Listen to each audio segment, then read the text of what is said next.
Write multipliers for each of the following. And the first one is an increase of 25%. So what we're saying is there, we start with an original amount which is 100%, and then we're going to add 25% to that. That's the increase of 25%. So this is 125%. Remember, to change a percentage to a decimal, we divide by 100. So that will go in there, 1.25, and so it's 1.25. For the next one, a decrease of 20%. If we start with 100% and we decrease by 20%, what we're left with is 80%. So on the same basis, this one would be 0.8. Once we've got that, an increase of 110%, remember that would take us to 210%, so that's going to be 2.1.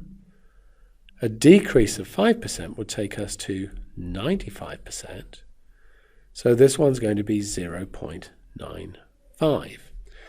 Now we can apply what we've learned here to these over here. So that's 87%, which is 13% less than 100%. So this is a decrease of 13%.